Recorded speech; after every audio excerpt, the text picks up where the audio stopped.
Hey everyone, आप सबका वांगशन bubble में फिर से एक बार बहुत बहुत बहुत स्वागत है।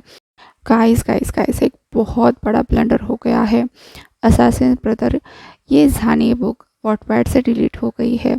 अब मैं किसी तरह से इसको रिकवर करने की कोशिश कर रही हूँ ऑथर से बात करके। तो जब तक ये रिकवर हो रही है, हम बाकी स्टोरीज़ को देखते हैं। साथ में मैरिड स्ट्रेंजर्स का भी नेक्स्ट पार्ट आने में थोड़ा सा टाइम लगेगा, क्योंकि उसकी ऑथर भी इस बात से घबरा गई है और उन्होंने इसका बैकअप लेने के लिए इस स्टोरी को अनपब्लिश कर रखा है। हमारी थर्ड स्टोरी सैक्रिफिशियल मेट ख़त्म हो चुकी है, तो हमें आज से एक नई स्टोरी स्टार्ट करनी पड़ेगी। साउंड्स गुड ना? क्योंकि आप सब मेरी वही पुरानी घिसी पिटी स्टोरी सुनकर बोर हो गए थे। तो चलिए आज से एक नई स्टोरी स्टार्ट करते हैं, नई एनर्जेटिक बबल दी के साथ। क्योंकि मेरी आवाज़ बहुत सैड आती है, ऐसा मेरे हस्बैंड का कहना है, जिन्होंने पहली बार मुझे वीडियो रिकॉर्ड करते हुए सुना है। तो चलिए उनके पॉइंट ऑफ व्यू को मद्देनज़र रखते हुए आज से हम थोड़ा सा चिल्ला कर बात करने की कोशिश करेंगे, क्योंकि सच कहूँ तो ये मेरा जॉनरा नहीं है। वैसे ये चेंजेस आपको ठीक लगते हैं या फिर दी सेम ही आवाज़ है, ऐसा भी रिप्लाई कर सकते हो, या अच्छा लग रहा है, बुरा लग रहा है, जो भी लग रहा है कमेंट में बता दो। ओके, तो बातें बहुत हो गई, मैंने पूरा आपका 1 मिनट खा लिया। वैसे मैंने एक लड़की को देखा जो पूरे 15 मिनट तक बकवास कर रही थी, बट इट्स ओके। आपकी बबल दी 2 मिनट से ज़्यादा बकवास नहीं कर सकती। चलिए स्टोरी पर आते हैं। आज की हमारी स्टोरी है चेकमेट। ये मैंने ही लिखी है वॉटपैड पे और ये डिलीट हो गई थी। लगभग इसके 15 to 16 पार्ट्स बने थे, जिसके बाद इसे वॉटपैड ने डिलीट कर दिया। आई नो, वॉटपैड के कुछ अपने रीजंस थे, क्योंकि मैंने ये स्टोरी को जिस तरह से दिखाया था वो शायद वॉटपैड को पसंद नहीं आया। पर मैं चाहती थी मैं जब भी यूट्यूब पर आऊँगी अपनी इसी स्टोरी से स्टार्ट करूँगी। तो चलिए बिना देर किए इस स्टोरी को स्टार्ट करते हैं। सबसे पहले तो इसके कुछ कैरेक्टर्स जान लेते हैं। सबसे पहले है शाहजहान, जिन एम्पायर का रूथलेस सीईओ। अभी जिन एम्पायर में क्या कर रहा है ये हम आगे जानेंगे। उसके बाद उसका छोटा भाई सोचेंग और उसका नेफ्यू जिनलिंग, ये तीनों साथ में रहते हैं। मतलब अभी के लिए तो शाहजहान और जिनलिंग एक साथ रहते हैं। हाँ, ये बात अलग है कि दोनों कभी एक दूसरे से मुलाकात भी नहीं कर पाते। दोनों ही अपने अपने वर्ल्ड में बिजी है। जिनलिंग लगभग 15 साल का है, जिसने करीब 5 साल की उम्र में एक एक्सीडेंट में अपने पेरेंट्स खो दिए थे, और उसके सबसे करीबी उसके दोनों मामा थे, शाहजहान और जोचेंग। वैसे तो जिनलिंग के पेरेंट्स ने अपनी मर्जी से शादी की थी, इसलिए बाकी लोगों का उनसे कोई वास्ता नहीं था। इधर शाह फैमिली भी उन्हें एक्सेप्ट करने को तैयार नहीं थी, तो शाहजहान ने सबसे रिश्ता तोड़कर जिनलिंग को अपनाया था। पर बीतते समय के साथ काम के प्रेशर की वजह से वो रूथलेस हीलिंग पैट्रियार्क बन चुका था। जब शाहजहान ने जिनलिंग के फादर के बिजनेस को एक्वायर किया था, वो बस ready to eat food company थी। पर बाद में जिनलिंग के ग्रैंडफादर ने अपनी सारी प्रॉपर्टी उसके नाम लिख दी, तो शाहजहान को अभी पूरा जिन एम्पायर संभालना पड़ रहा है। जाहिर सी बात है, बिना माता पिता के और अपने वर्कहोलिक अंकल के साथ रहते हुए जिनलिंग की परवरिश ऐसे हो गई जैसे रिच स्पॉइल बार्बी डॉल की होती है। अब आप बोलेंगे कि मैंने ब्राइट क्यों नहीं कहा, क्योंकि जिनलिंग ब्राइट नहीं था। वो तो एक बड़ा शाय सा और बहुत ही क्यूट बच्चा था, बिल्कुल एक गुड बॉय। हर कोई उसकी हर बात मानने के लिए तैयार था, और शाहजहान जिनलिंग को अपने जान से भी ज़्यादा प्यार करता था। पर इसका मतलब ये नहीं कि शाहजहान उसकी हर बात माने। वो एक बहुत स्ट्रिक्ट पर्सन था। जिनलिंग खुद भी उससे बहुत डरता था। अभी वो 15 साल का था, कॉलेज हार्ट थ्रोब और एक क्यूटी पाए, जिसके पीछे बहुत सारी लड़कियां पड़ती थी। पर मजाल है कि कोई जिनलिंग को डायरेक्ट अप्रोच करे, क्योंकि उसके साथ हमेशा उसके 2 दोस्त रहते थे, उसके बॉडीगार्ड की तरह, जिनमें से एक तो खुद भी स्वीटी पाई था, पर दूसरा इतना अखड़ू था कि लड़कियां इनके ग्रुप के आसपास भी नहीं भटक पाती थी। वैसे भी ये सिंगल्स थे और अपनी लाइफ बहुत अच्छे से एंजॉय कर रहे थे। पर हाँ, थोड़ी बहुत नॉटी हरकतें तो चलती हैं। ऐसे ही आज हाई स्कूल का फर्स्ट डे था। जिनलिंग अपने साथ बहुत सारे स्टफ टॉयज लेकर आया था, जो बहुत सारे बेबी एनिमल्स थे। वो चाहता था कि हर किसी को गिफ्ट मिलना चाहिए। जिनलिंग 15 साल का था, लेकिन वो अडल्टरी चीज़ों में नहीं पड़ता था। वो अपनी लाइफ में थोड़ी बहुत नौटी हरकतें करके खुश था। उसे लोगों को खुश रखना और खुद खुश रहना अच्छा लगता था। और उसके दोनों दोस्त, एक फैनशांग और एक गोचेंग, ये दोनों भी उसके साथ ऐसे ही छोटे मोटे मज़े किया करते थे। अभी चुनलिंग एक पूरा कंटेनर भर के ये स्टफ टॉयज लाया था, क्योंकि वो फर्स्ट डे पे अपनी सारी ब्यूटीफुल क्लासमेट्स को खुश करना चाहता था। उसने हर किसी को गिफ्ट दिया, हर न्यू कमर को। ऐसे ही उसका लड़कियों को छेड़ना, उनसे प्यारी प्यारी बातें करना, उन्हें गिफ्ट देना चल ही रहा था। फिर तभी वहाँ पर एक लड़की आई, जो कहीं ना कहीं हमारी कहानी की मेन लीड होने वाली है। इस लड़की का नाम है म्या, जो हमारे जिनलिंग का दिल चुराएगी। आज हाई स्कूल का फर्स्ट डे था और म्या का शहर में भी पहला ही दिन था। वो आज ही यहाँ शिफ्ट हुई थी अपने अंकल के साथ। वैसे इसका कैरेक्टर देखा जाए तो म्या को झगड़े करना बड़ा पसंद था, क्योंकि उसका बैकग्राउंड ही कुछ इस तरह का था। तो ये क्या है, ये भी हम स्टोरी में आगे जानेंगे। अभी के लिए जिनलिंग के कॉलेज में वापस आते हैं। जिनलिंग ऐसे ही लड़कियों को छेड़ रहा था, उनके हाथ पकड़ रहा था, किसी के हाथ पर किस कर रहा था, तो किसी को फ्लर्टियस लुक दे रहा था, किसी को ऑटोग्राफ दे रहा था। और लड़कियां भी इतनी बावली थी कि कोई कहीं पे तो कोई कहीं पे ऑटोग्राफ ले रहा था। ऐसे ही एक लड़की जिनलिंग के सामने आई। उसने कमर से अपना थोड़ा सा टॉप उठाया और जिनलिंग को वहाँ पर ऑटोग्राफ करने के लिए कहा। एक लड़की ने अपने बाजू पर करने को कहा, एक लड़की ने अपने थाई पर, क्योंकि ये सभी जिनलिंग की फ़ैन गर्ल्स थी। वो रिचेस्ट किड ऑफ चाइना जो था। पर ये बात हमारी बेचारी भोली भाली मैम को क्या पता। उसने जब देखा कि जिनलिंग एक लड़की का टॉप खींच रहा है, वो तपाक से आगे गई और जिनलिंग को तेज दबा के एक चपेट लगाई कि उसे दिन में तारे दिख गए। बेचारा हमारा चॉकलेट बॉय, उसे तो लड़ना झगड़ना आता ही नहीं था। वो घूमकर वहीं पर गिर गया। एक्चुअली ये कॉलेज बड़े रईसजादों का था, जिन्हें बस अपनी रिचनेस फ्लेक्स करना आता था। लड़ाई झगड़े से तो इनका दूर दूर तक कोई रिश्ता ही नहीं था। जिनलिंग ने तो अपनी पूरी ज़िंदगी में कभी किसी की ऊंची आवाज़ तक नहीं सुनी थी। जाहिर सी बात है, वो बेहोश होकर गिर गया। उसके दोस्त एक तरफ म्या को देखे जा रहे थे और एक तरफ जिनलिंग को। वो खुद भी समझ नहीं पा रहे थे कि उसे उठाना भी है। म्या एटीट्यूड के साथ तपाक से वहाँ से चली गई। उसने मुड़कर भी नहीं देखा कि इस बेचारे जिनलिंग का क्या हाल हुआ है। उसके दोस्तों ने जैसे तैसे उसे उठाया, ड्राइवर को बुलाया, उसे कार में डालकर हॉस्पिटल ले जाने ही वाले थे। तभी जिनलिंग को होश आया। फैनशांग और गोचेंग दोनों भी जिनलिंग को ही देखे जा रहे थे, जो बिल्कुल चुपचाप बैठा था। दोनों भी ये सोच रहे थे कि अभी क्या रिएक्ट करना है।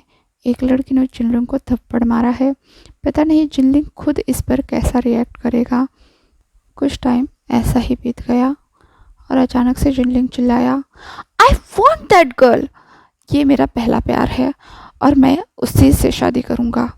अब चक्कर खाने की बारी फैनशांग और गोचेंग की थी। दूसरे दिन से पूरा कॉलेज ही मैम के पीछे पड़ गया, क्योंकि जिनलिंग ने उसे चुना था और सभी लोग चाहते थे कि मैम जिनलिंग को पसंद करे। लेकिन जिनलिंग ने सबसे ये कह दिया था कि कोई भी मैम को फोर्स नहीं करेगा, इसलिए उसे इशारों इशारों में किसी तरह से जिनलिंग के करीब लाने की कोशिश की जा रही थी। मैम पहले दिन ही कैंपस की क्वीन बन गई। इस बात से उसे तो खुश हो जाना चाहिए था। हाँ, वो थी भी, लेकिन प्रॉब्लम बस एक पर्सन को थी और वो था नन अदर दैन हमारा वांगीबो, म्या का अंकल। अब हम इनकी बैक स्टोरी जानते हैं। म्या अपने फैमिली की अनवांटेड चाइल्ड थी। जिस जगह से ईबो और मैम्या बिलोंग करते थे वो एक छोटा सा विलेज था जहाँ पर बहुत अच्छी सुविधाएं नहीं थी। एक पिछड़ा हुआ रूरल एरिया जहाँ पर लड़कियों को बोझ समझा जाता है। ईबो के बहन की शादी बहुत अर्ली एज में हो गई थी जैसा कि वहाँ का रूल था और मैम्या फैमिली की फर्स्ट बॉर्न डॉटर थी, लेकिन उस फैमिली ने मैम्या को एक्सेप्ट ही नहीं किया। उन्हें पहला बेटा चाहिए था। तो 6 महीने की मैम्या अपने नानी के घर आ गई और वहीं घुल मिल कर रहने लगी अपने मामा के साथ। ईबो की मैम्या में जान बसती थी। वैसे उनका फैमिली बिजनेस रॉ फिशेस को सिटी सप्लाई करने का था, जिसमें ईबो को बिल्कुल भी इंटरेस्ट नहीं था। वो तो एक डांसर बनना चाहता था, एक कोरियोग्राफर, लेकिन गांव वालों को तो पता भी नहीं था कि डांस में भी करियर हो सकता है, खासकर लड़के के लिए। फिर मैम्या ईबो के दिल का हाल जानती थी। वो जानती थी ईबो के सपने बहुत बड़े हैं। अब ऐसे में वो अपने घर के बड़ों का तो विरोध नहीं कर सकती थी, इसलिए उसी ने कॉम्पिटिटिव एग्ज़ाम क्वालिफाई करके एक बड़े से स्कूल में एडमिशन करवा लिया। क्योंकि उसके फादर बड़े इन्फ्लुएंशियल थे, माना कि उन्होंने मैम्या को एक्सेप्ट नहीं किया था, फिर भी थी तो वो उसी परिवार की।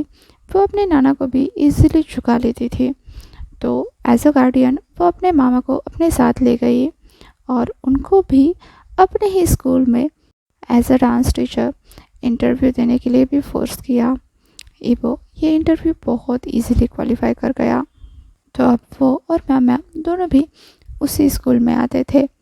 ये अलग बात थी कि दोनों का भी शेड्यूल अलग था, इसलिए ईबो को ज़्यादातर पता नहीं होता था कि स्कूल में चल क्या रहा है। पर जैसे जैसे टाइम बीतने लगा, मैम्या हर रोज़ घर आते वक्त अपने साथ बहुत सारे लेटर्स, बुके, चॉकलेट्स लाने लगी। तो ईबो को कहीं ना कहीं डाउट होने लगा कि माना कि मैम्या की पर्सनैलिटी ऐसी है कि वो किसी को भी पहली नज़र में ही पसंद आएगी, पर ये रोज़ रोज़ के चॉकलेट्स और बुकेज़ का क्या मतलब है। और ईबो ऊपर से वो सारे नोट्स भी पढ़ा करता था जिसमें बस मैम्या की तारीफ़ की जाती थी और उसे अलग अलग फेवर मांगे जाते थे, जैसे नोट्स और बहुत सारी चीज़ें। पहले तो ईबो ने इन सारी चीज़ों को थोड़ा सा नज़रअंदाज किया, क्योंकि ऐसी चीज़ों से निपटने के लिए मैम्या काफ़ी थी। अब वो बड़ी हो रही थी और बचपन से अब तक उसी ने ईबो को प्रोटेक्ट किया था। सुनने में ये चीज़ अजीब लगती है, पर ईबो के लाइफ में बहुत सारे कॉम्प्लिकेशंस थे। ईबो के फादर को वो फूटी आँख नहीं सुहाता था। उसकी मदर भी अपने हस्बैंड के आगे मजबूर थी, इसलिए ईबो की लाइफ हमेशा से ही बहुत सारे ट्रबल से भरी रही। और मैम्या बचपन से ही समझ गई थी कि वो कुछ पावर तो होल्ड करती है। ऐसे ही उसके नाना जी उसकी सारी बात नहीं सुनते और तभी से ईबो को प्रोटेक्ट करने की जिम्मेदारी उसने अपने सर ले रखी थी। माना कि जब से वह सिटी में आए थे, यहाँ का एनवायरनमेंट थोड़ा सा अलग था, जहाँ पर मैम्या खुद भी थोड़ी सी कंफ्यूज थी। अचानक से सारे लोग उसे बहुत ज़्यादा डिमांड देने लगे थे, रिस्पेक्ट शो करते थे जैसे कि वो कोई सेलिब्रिटी हो। उसने तो ऐसा कुछ नहीं किया, पर धीरे धीरे उसे सारी बातों का अंदाज़ा आने लगा कि उसे इतनी रिस्पेक्ट क्यों दी जा रही है। क्लास का एक स्पेसिफिक लड़का जो दिखने में तो फट्टू लगता है, पर वो मैम्या को देखता रहता है। मैम्या एक टीनेजर थी, जाहिर सी बात है उसे अजीब तो लग रहा था, पर ये सब अच्छा भी था। उसका कहीं ना कहीं दिल धड़कने लगा था। ये उसके लिए पहले प्यार की फीलिंग थी। मैम्या डेली ऐसे गिफ्ट रिसीव करती थी और आजकल उन गिफ्ट को रिसीव करते हुए उसके चेहरे पर स्माइल भी आती। उसे उसके नाम का बुके कहीं रखा हुआ मिल जाता, कहीं चॉकलेट के बास्केट रखे हुए मिल जाते। एक दिन तो एक प्यारी सी किट्टी मिल गई। इधर जिनलिंग भी अपने प्यार को रिस्पॉन्स मिलता हुआ देखकर बहुत खुश हो रहा था। अब उसमें धीरे धीरे थोड़ा सा धीरज आने लगा था। माना कि अभी भी वो मैम्या के सामने जाने से हिचकिचाता था, पर बाकी कोई भी नहीं था जो उसके सामने आवाज़ उठाकर बात भी कर सके। उसके टीचर्स भी नहीं। पर अचानक से एक टीचर उसे खास करके डिसरिस्पेक्ट करते थे।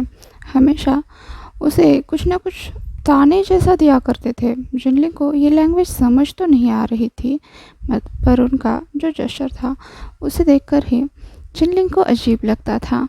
एक तो वो उसका सब्जेक्ट नहीं है, उसका उस टीचर के साथ कुछ लेना देना नहीं था, पर पता नहीं क्यों वो टीचर बार बार उसका रास्ता क्रॉस करते थे, उसे लिमिट्स में रहने के लिए कहते थे, उसके बिहेव करने के लिए कहते थे, पता नहीं क्यों। जब जिनलिंग ने ये बात फैंशिंग को बताई तब फैंशिंग ने कहा कि वो हमारे नए डांस टीचर हैं, mister Wang. Obviously fencing dance class में था और मिस्टर वांग उसके साथ बहुत अच्छे थे, तो फैंशिंग उनका एक तरह से फ़ैन था। दूसरी तरफ गोचक ने तो खासकर अपने टीचर के लिए ही डांस क्लास ज्वाइन किया था, आता तो उसे कुछ भी नहीं था। जिनलिंग ने ये बात समझ ली, माना कि मिस्टर वांग का रवैया उसके साथ ठीक नहीं था, फिर भी वो उन्हें किसी तरह से टॉलरेट करने का सोच रहा था। दिन बीत रहे थे, पर मिस्टर वांग और जिनलिंग के बीच में तकरार बढ़ती ही जा रही थी। वो दोनों जैसे ही एक दूसरे को देखते मानो एक दूसरे का खून पीना चाहते हो। एक कोल्ड वॉर चल रही थी, बस आंखों ही आंखों में। एक दिन ऐसे ही जब जिनलिंग म्याम्या के पीछे पीछे चल रहा था, उसे इम्प्रेस करने के कुछ और बहाने ढूंढ रहा था, उससे बातें करने के लिए हिम्मत जुटा रहा था, तभी उसने देखा म्याम्या तो स्टाफ रूम में जा रही है। जिनलिंग को थोड़ा सा अजीब लगा। एक तो मिस्टर वांग कुछ कुछ बच्चों को टारगेट करते हैं, ऐसा नहीं है कि सभी बच्चों के साथ वो अच्छे हैं। कहीं उन्होंने जिनलिंग की म्याम्या का फ़ायदा तो नहीं उठाने का सोचा। जिनलिंग के ऊपर बिल्कुल बिजली से आकर गिरी। वो दौड़कर उस तरफ गया और खिड़की से अंदर देखने लगा, और उसने जो देखा उसे देखकर तो उसके पैरों तले ज़मीन ही खिसक गई। मिस्टर वांग ने म्याम्या को जकड़ के रखा था, उसके कंधे पर सर रख रहे थे, उससे प्यारी प्यारी बातें कर रहे थे, और म्याम्या उनके गाल पर किस कर रही थी। ये सब चल क्या रहा था? जिनलिंग की सोल तो कब की उड़कर दूर चली गई, उसे समझ नहीं आ रहा था उसे प्यार में धोखा मिल रहा है या फिर उसके टीचर उसके लवर का फ़ायदा उठा रहे हैं। ये चल क्या रहा है? जिस तरह से म्याम्या मुस्कुराती थी, कहीं वो डबल गेम तो नहीं खेल रही है, कहीं मिस्टर वांग इसलिए तो गुस्सा नहीं है कि म्याम्या उन दोनों के साथ खेल रही है और मिस्टर वांग म्याम्या के लिए सीरियस है। जिनलिंग जिनलिंग उसका तो सोच सोच कर दिमाग फटा जा रहा था, पर जैसा कि उसे आदत है वो हर चीज़ को सामने से फेस करता है, तो उसने अभी यही तय किया। इधर इबो ने म्याम्या को एक तांगुलो की कैंडी दी और म्याम्या उसे लेकर मुस्कुराकर इबो के दूसरे गाल पर किस कर कर वहाँ से चली गई, और जिनलिंग पैर पटकता हुआ सीधे स्टाफ रूम के अंदर चला आया, जो म्याम्या के जाने तक वहीं चुप कर खड़ा था। अब वो अंदर आते ही सीधा मिस्टर वांग की तरफ दौड़ा, उन्हें धर दबोचा, उनका कॉलर पकड़कर कहने लगा, मेरी लवर से दूर रहना। आपकी हिम्मत कैसे हुई उसे छूने की? एक टीचर होकर आप ऐसे हरकतें करते हो? तभी वांग इबो ने उसका हाथ अपने कॉलर से दूर हटाया और जिनलिंग को देखते हुए बोला, तुम मेरी नींद से दूर रहना। आज के लिए बस इतना ही, आपसे जल्द मिलती हूँ, तब तक के लिए अपना ख्याल रखिए। वीडियो पसंद आया हो तो लाइक शेयर और कमेंट कर दीजिए। ये स्टोरी आपको कैसी लगी अपने व्यूज़ ज़रूर बताइए, और हाँ, don't forget to like and share and also subscribe the channel. Very well then, stay connected, happy and hydrated, और वांग शान बबल में खुश रहिए। Thank you.